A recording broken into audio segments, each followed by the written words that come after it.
భారతదేశంలో అనేక అద్భుతమైన ప్రదేశాలు ఉన్నాయి. కానీ భారతదేశంలో భారతీయులకు ప్రవేశం లేని ప్రదేశాలు ఉన్నాయంటే మీరు నమ్ముతారా? ఈ ప్రదేశాల గురించి తెలుసుకుంటే మీరే ఆశ్చర్యపోతారు. మన దేశంలో మనకు ఎంట్రీ లేని ప్రదేశాలు కూడా ఉంటాయా అనుకుంటున్నారా? అవును, మీరు విన్నది నిజమే. ఆ ప్రదేశాలలో మనకి ఎంట్రీ లేదట. అసలు ఆ ప్రదేశాలు ఏమిటో, వాటి వెనుకున్న కారణాలు ఏమిటో తెలుసుకోవాలనుకుంటున్నారా?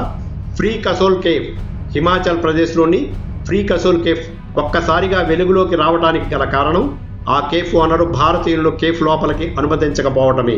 ఆ కేఫ్ వారు వినియోగదారుల జాతీయతను బట్టి వివక్ష చూపుతారు. తమిళనాడులోని రాష్ట్ర రాజధాని చెన్నైలో ఉన్న నవాబ్లు ఇంటిని ఒక హోటల్గా మార్చారు. ఆ హోటల్లో విదేశీ పాస్పోర్ట్ కలిగిన వారిని మాత్రమే ఆ హోటల్లో ఉండేందుకు అనుమతిస్తారు. భారతీయులకు ఆ హోటల్లో ప్రవేశం లేదని ఒక బోర్డు కూడా కనిపిస్తుంది. You know in hotel. Nissan infrastructure వారు జపాన్కు చెందిన ప్రజల కోసం బెంగళూరులో 2012వ సంవత్సరంలో ఒక హోటల్ను నిర్మించారు. ఈ రెస్టారెంట్లోకి జపనీయులకు తప్ప వేరే వాళ్ళకి ప్రవేశం లేదు. 2012లో ప్రారంభమైన ఈ హోటల్ ఆ తరువాత 2 ఏళ్లకే మూతపడింది. గోవా బీచ్.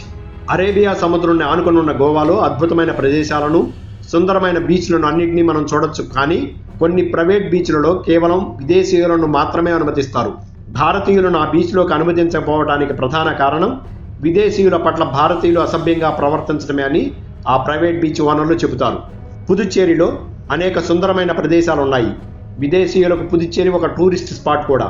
కానీ గోవాలో లాగానే పుదుచ్చేరిలో కూడా కొన్ని బీచ్ల్లోకి భారతీయులకు అనుమతి లేదు. Like and subscribe Eagle Media Works.